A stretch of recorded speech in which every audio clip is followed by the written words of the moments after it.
우이독경, 세기의 경읽기라는 말이 있습니다. 아무리 들려주어도 깨닫지 못하는, 듣지 못하는 소용이 없습니다. 우리 주변에 보면 이런 그 세기의 경읽기식의 삶의 모습들이 참 많습니다. 주변에서 수없이 이야기함에도 불구하고 개선이 되지 않는, 변하지 않는 것. 요즘 우리 삶의 주변에서 볼 수 있는 그 대표적인 예가 에스컬레이터 타는 요령입니다. 지하철 에스컬레이터 앞에 보면 에스컬레이터는 빨리 가기 위한 시설이 아닙니다. 두 줄로 탑시다. 그래서 두 줄 타기 운동을 지금 벌이고 있어요. 지난 2007년도부터 서울시 그 지하철 중심으로 해서 두 줄 타기 운동을 계속 벌이고 있는데 이게 개선이 안 됩니다. 원래 그 한 줄 타기 운동이 2002년 그 월드컵을 앞두고 1997년도인가 그때부터 해서 어느 한 그 시민단체가 중심으로 해서 시민문화 운동의 일환으로 한 줄 타기가 시작이 됐었습니다. 그때 정착률이 놀랍게도 90% 이상이 됐어요. 그래서 다른 나라에 볼 수 없는 그 진풍경이 우리 지하철에서 일어났었죠. 쫙 한 줄로 왼편에 타고 올라가면 오른편이죠. 오른편에 타고 올라가면 왼편으로 빨리 가고자 하는 사람들이 막 올라가곤 했었습니다. 근데 이 일이 생긴 이후로 이 에스컬레이터 사고가 급증했어요. 많은 사고가 일어났습니다. 그러다 보니까 다시금 두 줄 타기 운동으로 바뀌게 됩니다. 근데 지난 6년 동안 이 운동을 벌였지만 사람들은 여전히 그냥 한 줄로 타고 있어요. 또 그리고 그렇게 홍보대로 왼편에 타서 올라가려고 하면 뒤에서 밀고 올라오는 사람들 때문에 민망합니다. 어떤 사람은 막 욕해요. 한 번이 고착화된 이 생활 습관을 다시금 또 번복해서 바꾼다는 것이 이렇게 쉬운 일이 아닌 것이죠. 그러니까 사람들이 그렇게 생각하는 거예요. 야, 언제는 한 줄 타기 운동하더니 왜 다시 두 줄 타기냐. 지금 뭐 잘 타고들 있는데.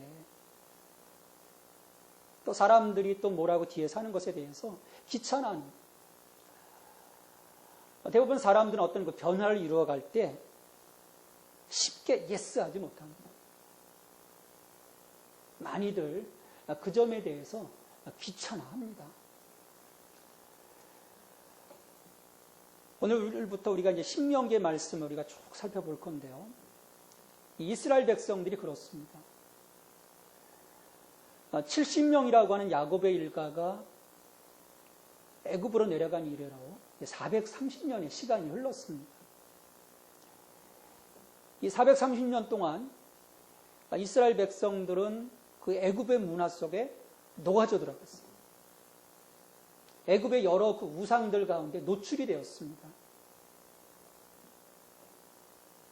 그러다 보니까 오랜 시간이 지나면서 아브라함의 하나님, 이삭의 하나님, 야곱의 하나님에 대한 그 신앙이 절실하지 못했어요. 피는 분명 이스라엘 그 히브리 민족인데 삶의 모습은 애굽 백성이었던 거예요. 자, 이런 이스라엘 백성들을 하나님이 아브라함에게 약속하셨던 대로 430년 만에 모세를 통해서 가나안 땅으로 이끌어 가십니다. 하지만 그 여정이 쉽지 않은 거예요. 왜냐하면 새로운 변화, 또 하나님의 그 법도, 하나님의 백성다운 삶으로의 그 전환은 많은 시간이 필요하고 또 많은 노력이 거기에 요구되기 때문이에요. 하지만 200만 명이나 되는 이 사람들이 철저한 준비 없이 광야로 지금 나왔습니다. 그러니까 얼마나 불편했겠어요. 유월절이라고 하는 절기를 보내고 그들이 하나님께 그들의 그 삶의 최고의 가치들을 드리고 하나님 앞에서의 거룩한 삶을 살아갈 것을 요구하시고 그 구름 기둥과 불 기둥, 하나님의 인도하심을 따라갈 것을 하나님께서 요구하셨지만 쉽지가 않았던 거예요. 그러다 보니까 어렵고 힘들 때마다 불평하고 불만하고. 근데 하나님은요, 약속에 신실하신 분입니다. 그걸 다 참으셨고 다 받아주셨습니다. 자, 이렇게 이들을 인도해서 하나님이 모세와 처음으로 만나주셨던 그 시내산, 시내산에 이르러서 거기에서 이 백성들과 언약을 맺으십니다. 그래서 십계명을 이들에게 드리십니다. 그래서 이 계명대로 살 것을 요청하시죠. 이것은 하나님 사랑과 이웃 사랑에 대한 요구입니다. 그리고 그 돌판에 그 십계명을 하나님이 새겨주셨어요. 근데 문제는 이 첫 번째 십계명 돌파는 백성들 앞에서 공표되기도 전에 이 모세가 시내산에 올라가서 하나님을 대면하고 말씀을 받는 그 사이에 이 이스라엘 백성들, 애굽에서의 옛 습성을 버리지 못하고 우상을 섬기던 이스라엘 백성들 앞에서 산산조각 나고 맙니다. 이때 우상을 섬겼던 그 백성들이 3,000명가량 죽임을 당해요. 하지만 모세의 중보기도를 통해서 더 이상의 화를 모면한 이 이스라엘 백성들. 그렇지만 하나님의 그 말씀에 계속해서 귀를 기울이지 않습니다. 하나님을 신뢰하지 못했어요. 그들이 애굽에서 어떤 것을 경험했습니까? 그 10가지 조항을 통해서 하나님의 능력을 경험을 했어요. 그리고 홍해를 건너면서 그 바닷길을 지나면서 살아계신 하나님, 전지전능하신 하나님을 경험을 했습니다. 하나님의 구원 역사를 그렇게 경험했음에도 불구하고 애굽에서 길들여졌던 이 옛사람을 버리지 못했고 하나님 백성으로서의 거듭난 생활을 그들이 감당하지 못했습니다. 결국 하나님께서 약속하신 이 가나안 땅을 목전에 두고 가데스바네에서 치러진 이 하나님의 첫 번째 시험에 이스라엘 백성은 합격하지 못했습니다. 그래서 이 12정 땅꾼을 보내놓고 어떻게 저 가나안 땅을 점령할까? 이 모색했던 이스라엘 백성들은요, 하나님의 약속을 믿지 못하고 부정적인 보고, 우리가 절대로 저 가나안 땅에 갈 수 없다라고 보고하는 이 10명의 부정적인 정탐꾼의 보고를 받아들였어요. 그들의 말을 믿었어요. 하나님의 말을 믿지 못했습니다. 인간의 말을 믿었던 거예요. 그래서 결국 그 자리에서 하나님을 원망하다가 40년 동안 이스라엘 백성들은 하나님 심판으로서 광야에서 비참하게 죽게 됩니다. 저는 출애굽 과정을 볼 때마다 도저히 이해가 안 됩니다. 내가 저 자리에 있었다면 내가 하나님에 대한 그 믿음 정말 변개치 않을 텐데 수많은 기적들을 그들이 바라봤는데 그럼에도 불구하고 왜 하나님을 신뢰하지 못하고 하나님 말씀에 순종하지 못했을까요? 그들은 하나님 앞에 서 있었지만 하나님의 말씀에 전혀 귀 기울이지 않았습니다. 또 들어도 건성입니다. 세계의 경읽기 신고. 하나님이 뭐라고 말씀하셔도 그냥 멍 때리고 있는 거예요. 그리고 자기 식대로 살아가는 거죠. 자기 습관대로 살아가는 거예요. 근데 이게 고집센 우리들의 모습입니다. 아무리 막 들려줘도 그때 그냥 세계 경읽기 식으로 듣다가 또 자기의 방식대로 살아가는 거예요. 자기의 습관대로 살아갑니다. 이걸 보면 기적이 우리의 믿음을 결코 견고하게 만드는 것이 아닙니다. 외부적인 이 물리적인 힘이 우리의 믿음을 바로잡아주지 못합니다.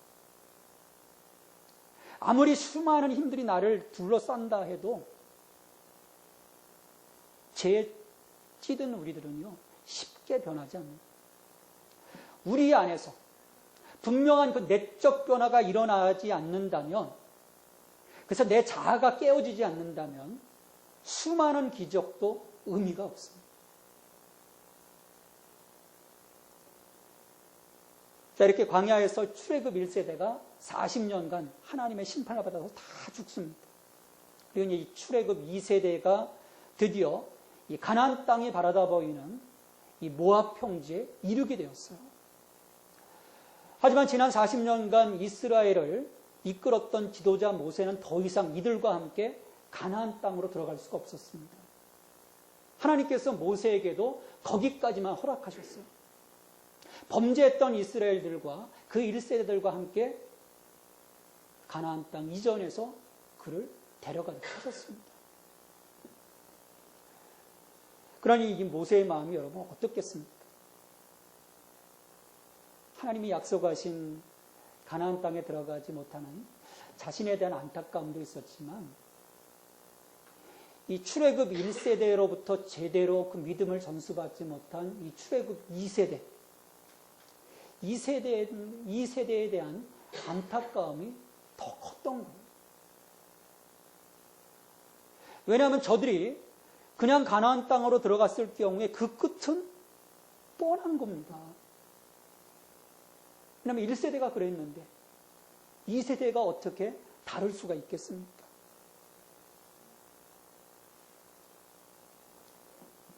모세는 이렇게 새로운 세대가 이 가나안 땅에 들어가고자 할 때 다시금 시내산 언약을 그들에게 각인시키고자 이 하나님께서 주신 계명을 이들에게 모압 평지에서 전하기 시작을 했습니다. 그래서 신명기는요, 이렇게 모세가 이스라엘 그 출애굽 2세대, 하나님의 약속을 가지고 가나안 땅으로 들어가고자 하는 이 백성들에게 선포하는 그 모세의 설교로 구성이 되어 있어요. 3편의 설교입니다. 그래서 첫 번째 설교는 과거, 지난 역사를 회고해요. 우리가 이런 삶을 살아왔었다. 이렇게 범죄했었고 하나님이 그럼에도 불구하고 우리를 여기까지 인도하셨다. 그리고 현재, 그럼 우리가 어떻게 할 것인가.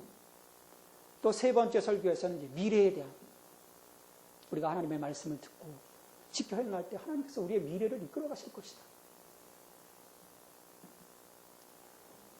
이러한 그 신명기의 핵심 주제가 바로 오늘 6장 4절로 9절의 말씀, 핵심 주제입니다. 쉐마 이스라엘.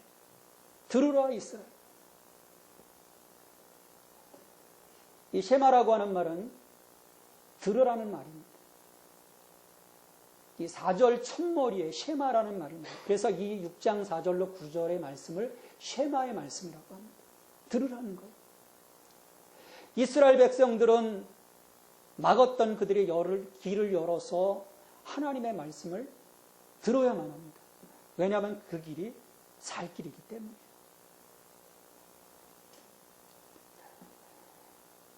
지난 40년 동안 말씀에 귀 기울이지 못했던 이스라엘 백성들은 하나님의 진노 가운데 다 죽었습니다. 이제 가나안 땅을 목전에 두고 있는 이 자녀들은 부모들의 실패를 보고 배워야만 합니다. 철저하게 배워야만 합니다.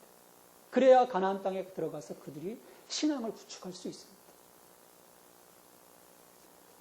그 점에서 쉐마는 이 앞으로 가나안 땅에서 겪게 될 그 수많은 그 우상들과 그 농경 문화 속에서 타락한 그 생활들, 그 음란함 속에서 이스라엘 백성들이 지켜야 할 신앙과 삶의 시금석으로 제공이 된 겁니다. 또 하나님 사랑에 대한 좌표로 그것을 하나님이 주신 겁니다. 달인줄로 주신 겁니다. 역사의 주 되신 여호와 하나님과의 관계를 끊임없이 점검하는 달인줄로 하나님이 쉐마라고 하는 말씀을 지금 모세를 통해서 주신 것이죠. 이런 이유 때문에 후에 이 유대교는요, 이 말씀, 쉐마의 말씀을 아침과 저녁에 암송하도록 했습니다. 아침과 저녁에 끊임없이 암송하도록 했어요.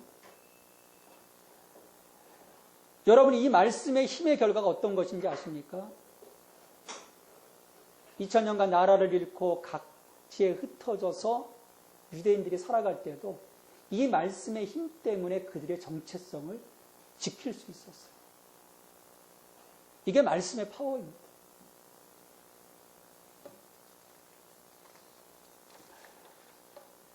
모세는 이스라엘 백성들에게 4절 말씀에서 이스라엘의 그 신앙의 핵심을 선포를 합니다. 우리 하나님 여호와는 오직 유일한 여호와이시니. 유일신 신앙의 고백이에요. 오직 하나님. 한 분뿐이시다. 하나님은 한 분뿐이시다. 이스라엘은 이 놀라운 출애굽 구속의 사건을 통해서 하나님을 경험했습니다.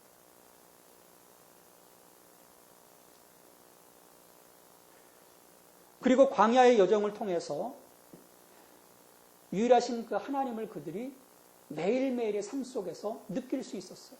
성막 가운데 임재하신 그 하나님을 바라볼 수 있었습니다.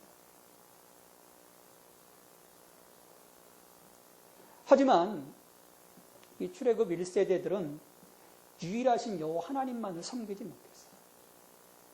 하나님을 그들의 마음에 하나님만을 담재하지 못했어요. 그들의 마음은 갈갈이 나뉘어졌습니다. 세상 가운데 그들의 마음을 빼앗겼어요. 각종 우상들 가운데 마음을 빼앗겼습니다.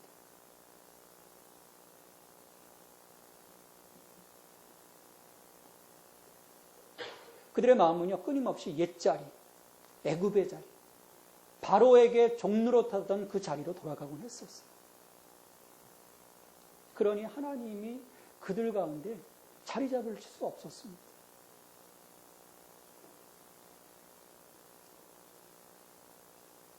그리고 40년이 지난 이 모압 평지에서 가나안 땅에 들어가기에 호흡을 가다듬고 있는 이 출애굽 2세대들에게 모세는 다시 한번 그들이 섬겨야 할 분이 여호와 하나님 한 분뿐이심을 다시금 촉구하고 있습니다. 40년간 실패했었던 그들의 모습 속에서 다시금 유일하신 하나님, 그분만을 섬겨야 할 것을 이스라엘 자녀들에게 촉구하고 있는 것입니다. 그러기에 이 쉐마는 이스라엘의 충성은 오직 한 분 여호와께만 바쳐져야 하고 하나님 외에 그 어떤 신도 섬겨서는 안 된다는 급진적인 신앙 고백입니다. 하나님은 우리에게 배타적인 사랑을 요구하세요. 다른 건 다 제외하라는 거예요. 오직 우리의 마음. 하나님이 말씀하시나요? 나는 질투하는 하나님이다. 우리의 마음이요, 하나님께 고정되기를 원하시는 거예요. 이것을 통해서 하나님은 자연스럽게 제1계명, 1계명의 실천을 우리에게 요구하시는 겁니다. 허튼 곳에 우리의 마음, 우리의 생각, 우리의 갖고 있는 것들을 쏟아붓지 말라는.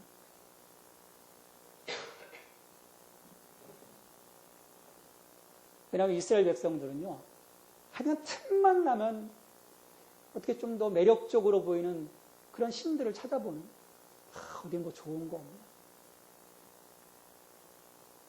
모세는 그 잘못된 이들의 모습을 청산하기를 원했던 겁니다. 왜냐하면 그것 때문에 그들은 실패했거든요. 약속의 땅에 들어가지 못하고 가나안에서 다 죽었습니다.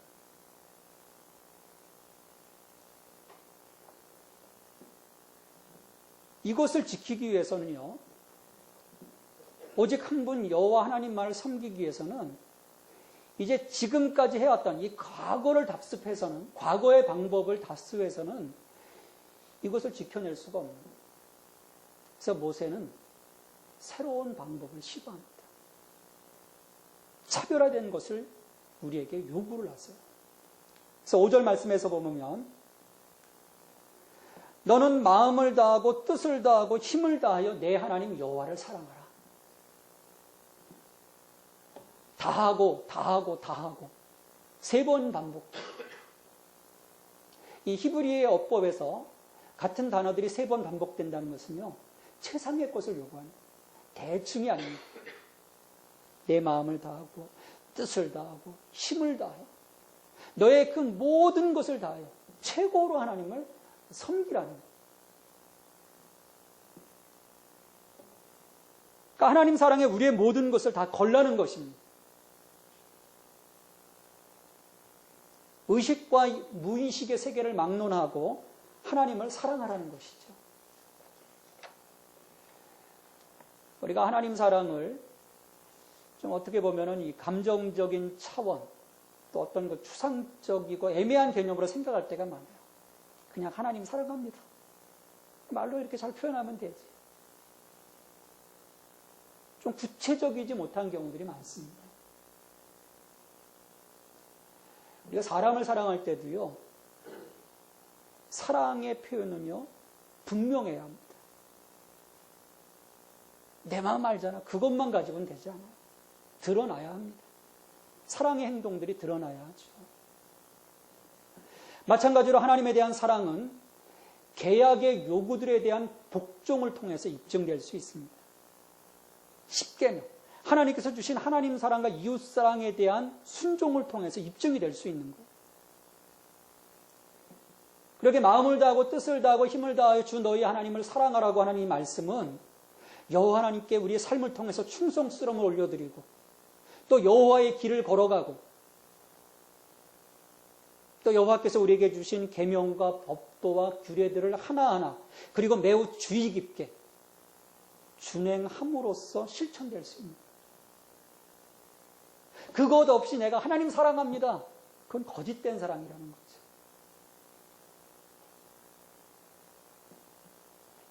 이 말씀에 대해서 이 종교개혁자 깔뱅도 설교하기를 이렇게 설교를 했어요. 너는 목숨을 다하여 하나님을 사랑하라는 명령은 마치 너의 하나님을 사랑하기 위하여는 너의 목숨을 아끼지 말아야 한다고 말하는 것과 같습니다.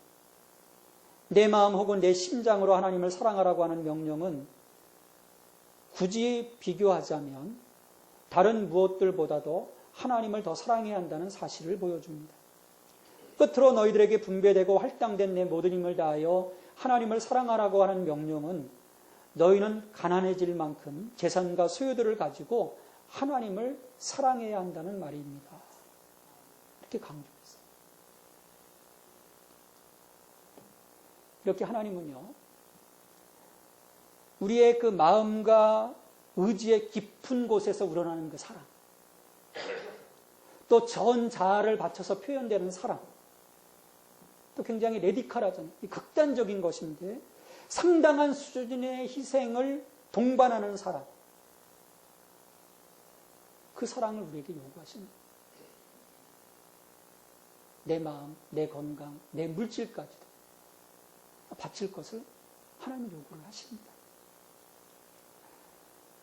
왜냐하면 이 절대자이신 하나님, 내 생명의 주관자이신 하나님, 내 인생을 이끌어 가시는 하나님, 이 하나님께 드려지는 그 어떤 충성도 인간이나 다른 것들에 의해서 중간에서 가로챌 수 있는 것이 아니기 때문에.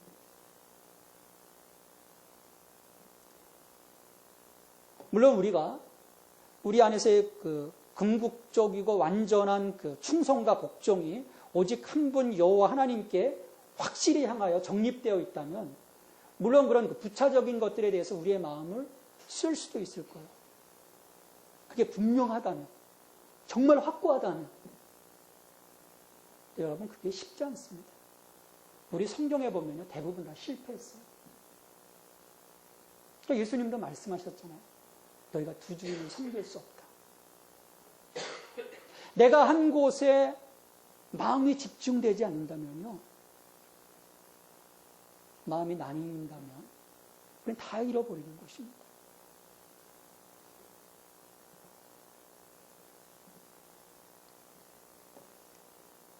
그래서 아예 빌미를 제공하지 말라. 하지만 이스라엘 백성들은 나 외에 다른 신을 섬기지 말라고 하는 이 10계명 돌판을 하나님께로부터 받았음에도 불구하고 끊임없이 하나님을 배반한다. 2번씩이나 받았잖아요. 한 번은 깨뜨려졌고 또 다시 받았잖아요. 이처럼 돌판에 새겨진 이 계명들은 이스라엘 백성들에 의해서 지켜지지 않았습니다. 이 보면 언제나 사람들이 하나님이 먼저 그러시는 게 아니에요. 언제나 사람들이 그것을 지키지 못하고요. 사람들이 언제나 그것을 어겼습니다. 그냥 사람들은요. 그냥 옛 습성대로 편한 대로 자기 욕구대로 사는 것. 그게 좋은 거예요. 굳이 뭐 꼭 그럴 필요 있냐. 그게 우리의 마음속에 자리 잡고 있는 생각들입니다. 자, 이런 경험을 갖고 있는 모세. 40년 동안 지켜봤잖아요. 정말 지긋지긋하게 지켜봤어요. 하나님의 그 심판을 하나님의 그 반대편에 서서 끊임없이 받았음에도 불구하고 또 반역하는 이스라엘 백성들 지긋지긋하게 경험한 이 모세. 그래서 이 출애굽 이세들을 향해서 새로운 시도를 명령합니다. 이 새로운 언약은 깨어지기 쉬운 돌판이 아니라 다른 차원에서 그들에게 기억되도록 말씀을 마음에 새기라. 말씀을 마음에 새기라는 거예요. 여러분, 우리가 수많은 계약서들을 쓰잖아요. 그렇지만 그것이 진정 마음에 신뢰하지 못함으로 쓰는 계약서들은요, 이 사기 쳐먹기로 생각하고 계약서를 써버리면 그건 지켜지지 않습니다. 마음이 바뀌는 거예요. 요즘은 이제 그런 분들이 거의 없더라고요. 옛날에 이렇게 산에 가보면 그 산의 그 바위에 자신의 그 사랑을 고백하는 대단한 분들이 있어요. 누구야, 사랑한다. 뭐 하트를 그리고 두 이름을 탁 박아놓기도 하고. 여러분, 그런다고 그 사랑이 영원합니까? 영원하지 못하잖아요. 그러기에 하나님은 하나님의 말씀을 하나님의 최대의 걸작품인 우리 인간의 마음에 새겨놓기를 원하십니다. 더 이상 지워지지 않을 곳, 그곳에 하나님의 최대의 걸작품, 그 인간의 마음속에 새겨놓으라 말씀을 하십니다. 이것은 말씀을 우리의 생명으로 여기라는 거예요. 여러분, 말씀이 생명이십니까? 아니면 그냥 떠다니는 문자입니까?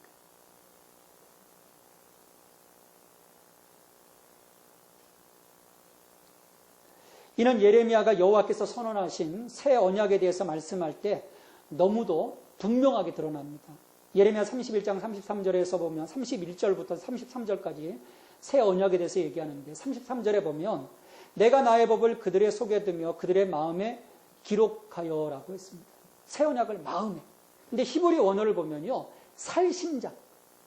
너희의 그 그 심장, 살아있는 심장에 이 말씀을 새기라는 거예요. 이건 하나님의 말씀을 내면화시키라는 것입니다. 그냥 문자가 아니라 바로 말씀이 삶이 되어야 하고 말씀이 그들의 그 생명이 되도록 하나님이 요구하시는 것입니다. 자, 이처럼 이스라엘 백성들이 이 말씀과 더불어 행해야 할 것에 대해서 받은 최초의 가르침은요, 그것들을 심장에 새기고 마음에 간직하고 우리 자신의 일부가 되도록 만들라고 하는 그런 요청이셨습니다. 그리고 이것을요, 이 새겨진 이 말씀, 거룩한 하나님의 백성으로 하나님을 섬기며 하나님의 길을 행하며 하나님의 법도와 명령과 규례를 지키는 그 삶, 그것을요, 내 삶 속에서 온전히 지킬 뿐만 아니라 자기뿐만 아니라 그리고 나아가서 이 하나님을 향한 사랑과 신앙을 내 자녀들, 이웃에게까지 전수하도록 오늘 말씀은 요청을 합니다. 우리 되게 뭐 나만 잘하면 되지 그런 생각들 갖거든요. 근데 하나님은요, 나만 잘하는 것을 넘어서서 내 자녀 또 내 주변의 사람들에게까지 그 하나님에 대한 사랑과 헌신이 흘러가기를 요청을 하십니다. 그래서 7절 말씀에 보면 내 자녀에게 부지런히 가르치며 집에 앉았을 때든지 길을 갈 때든지 누워있을 때든지 일어날 때든지 이 말씀을 강론할 것이며 라고 말씀을 하죠. 그러니까 신앙은 나로부터 시작해서 자녀에게로 그리고 다른 사람에게로 흘러가야 합니다. 그러니까 당대에 그치는 신앙을 하나님은 요구하지 않으셨어요. 나로부터 시작해서 하나님을 향한 우리의 사랑과 믿음이 주님 오시는 그날까지 흘러갈 수 있도록 이어질 수 있도록 내가 언약의 징검다리가 되도록 요청을 하십니다. 나를 통해서 흘러가는 거예요. 아브라함을 하나님께서 축복의 통로로 삼아주셨듯이 오늘 믿는 한 사람 한 사람을 하나님께서는 다 축복의 통로로 삼기를 원하시는 거죠. 흘려보내라는 거예요. 그리고 이것이 어느 특정한 시간대에 이루어지는 것이 아닙니다. 일상의 삶을 통해서. 집에 앉았을 때든지 길을 갈 때든지 누워있을 때든지 일어날 때든지 이 말씀을 강론할 것입니다. 그러니까 일상생활 가운데 우리의 전인격을 통해서 거룩하신 말씀이 우리 주변으로 흘러가야 되는 거예요.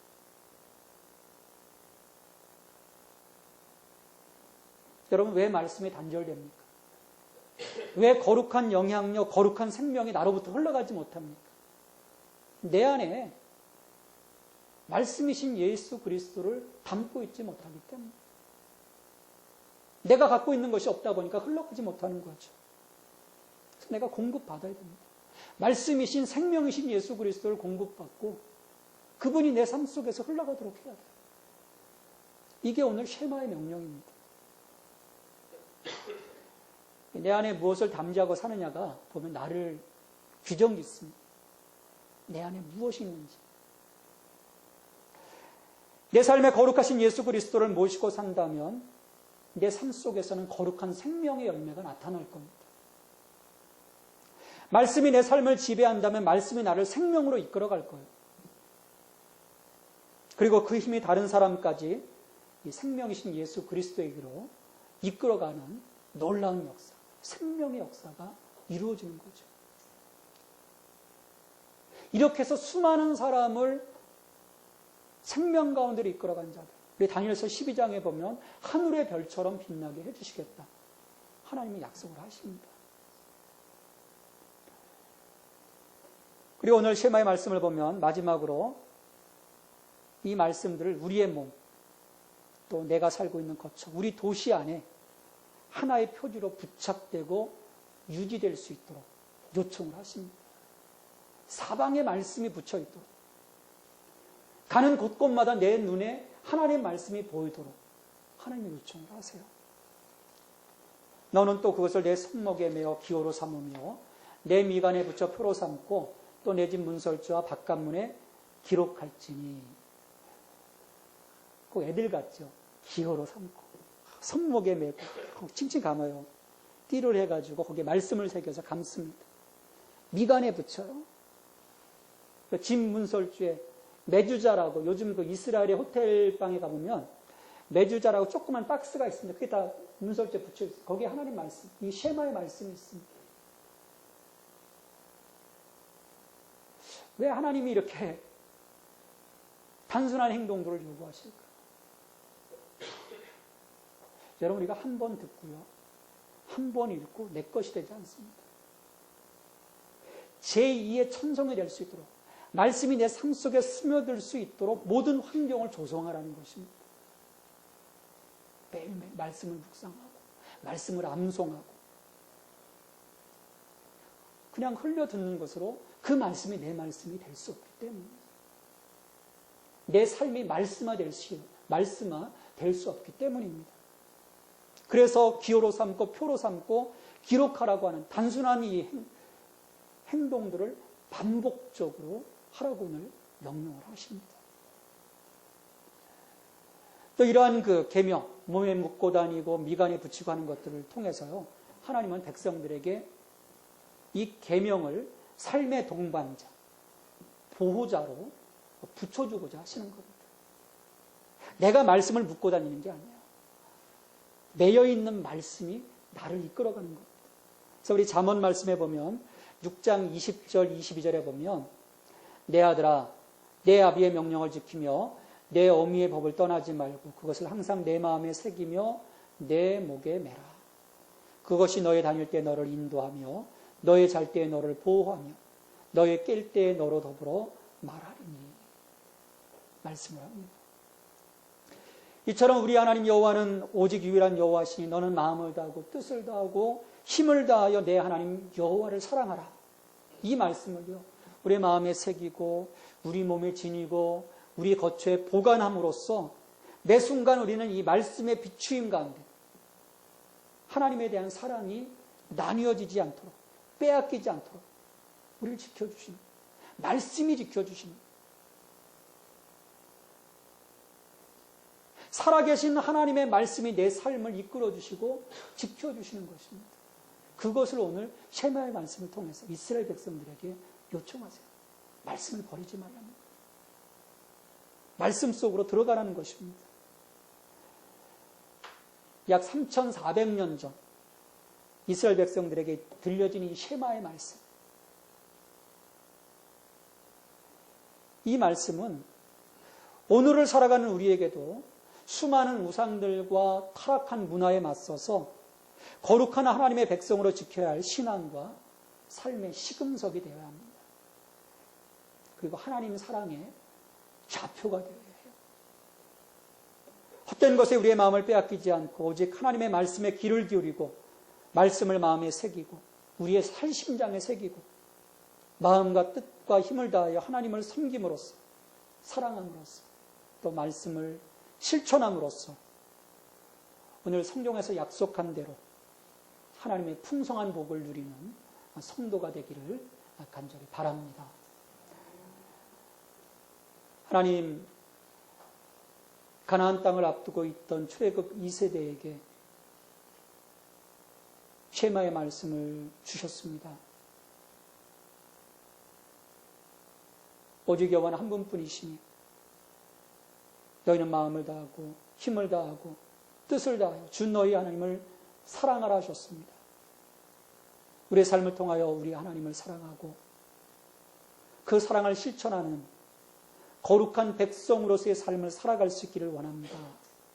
그냥 말씀을 흘려보내고 말씀대로 살지 않고 내 습관, 내 과거의 경험대로 살아가는 어리석은 자가 아니라 말씀이 나의 시금석이 되고 또 말씀이 나의 삶의 좌표가 되어서 말씀 안에서 늘 주님과 동행해가는 저희들이 될 수 있도록 축복하여 주시옵소서.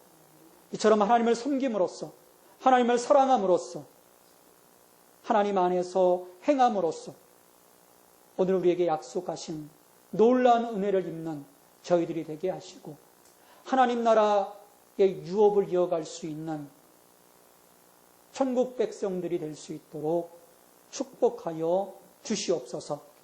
이 모든 간구를 예수님의 이름으로 기도하옵나이다. 아멘.